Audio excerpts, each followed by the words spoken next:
Right, welcome back. ఇక Banakacherla project పైన మాట్లాడదాం. ఇవాళ డిబేట్లో పార్టిసిపేట్ చేస్తున్నారు శుభ్రత్ పటేల్ గారు, బీఆర్ఎస్ నాయకులు, అండ్ మరి కాసేపట్లో కత్తి వెంకటస్వామి గారు, గురుమూర్తి గారు, ఆళ్ల గోపాలకృష్ణ గారు కూడా మనతో జాయిన్ అవుతారు.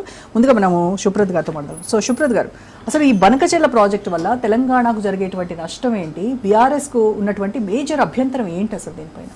గుడ్ ఈవినింగ్ రోజా గారు, మీకు అదేవిధంగా ప్యానెల్ ఉన్నటువంటి అనలిస్టులకు, అదేవిధంగా రాజ్ న్యూస్ ప్రేక్షకులకు అందరు కూడా. ముఖ్యంగా గోదావరి నది జలాల పంపకం విషయంలో గతంలో ఉమ్మడి రాష్ట్రం ఉన్న సందర్భంలో అప్పుడు పంపకం జరిగింది.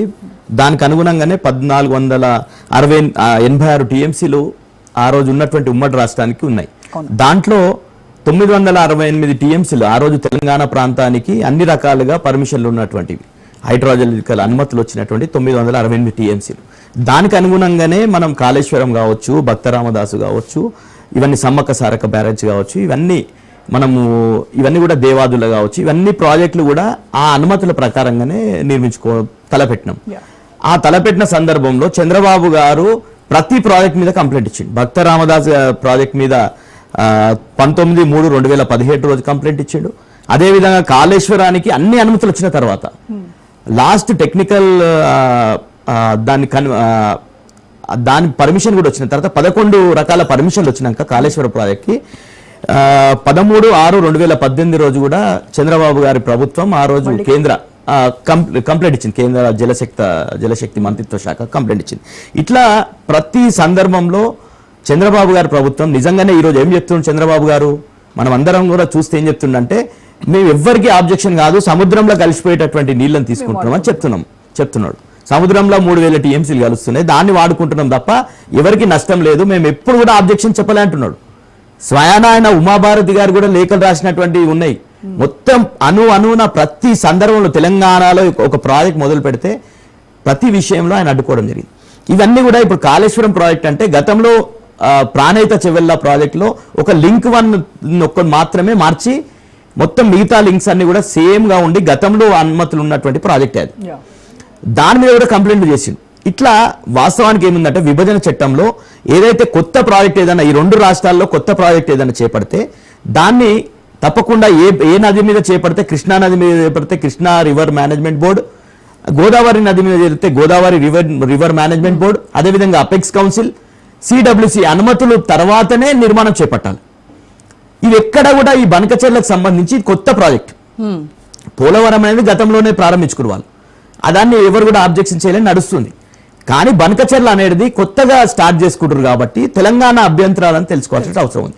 ముఖ్యంగా వాళ్ళు చేస్తున్నటువంటి ఆరోపణ ఏంటంటే, ముందటి నుండి కూడా మనం కృష్ణా నది మీద ఏవైతే తెలంగాణ ప్రాంతంలో తక్కువ ఉన్నాయి నీళ్లు కేటాయింపులు, ఆ రోజు ప్రాజెక్టులు కట్టలేరు కాబట్టి 2013లో ప్రాజెక్ట్ వైజ్ అలొకేషన్ అయింది కాబట్టే మనకు 299 టీఎంసీలు వచ్చినాయి. అక్కడ ఆంధ్రప్రదేశ్కు 512 టీఎంసీలు వచ్చినాయి. కాబట్టి కృష్ణా నదిలో మనకు అన్యాయం జరుగుతుందని మనము సెక్షన్ 3 ప్రకారంగా ఏదైతే అంతర్రాష్ట్రాల నదీ జలాల వివాద చట్టం ఉందో దాన్ని సెక్షన్ 3 ప్రకారంగా ఆ నీళ్ల పంపిణీ రాష్ట్రాల మధ్యలో నీళ్ల పంపిణీ చేయమని మనం ఏదైతే ట్రిబ్యునల్ అడిగినామో ఆ ట్రిబ్యునల్ని 9 సంవత్సరాలు బీఆర్ఎస్ పార్టీ కొట్లాడి సుప్రీంకోర్టులో కూడా కేసు వేస్తే మళ్ళీ కేంద్ర ప్రభుత్వం మేము వేస్తామని చెప్పిన తర్వాత 9 సంవత్సరాల తర్వాత ట్రిబ్యునల్ వేసింది. దాంట్లో తెలంగాణ వాదనలు కూడా జరుగుతున్నాయి. ఇప్పుడు గోదావరి విషయానికి వస్తే ఆంధ్రప్రదేశ్ ప్రభుత్వం అడుగుతుంది, గోదావరి నది మీద మాకు ట్రిబ్యునల్ వేయండి, మాకు నీళ్ల వాటాలు తగ్గినాయి, మాకు నీళ్ల వాటాలు పెంచాలని చెప్పేసి వాళ్ళు అడుగుతారు.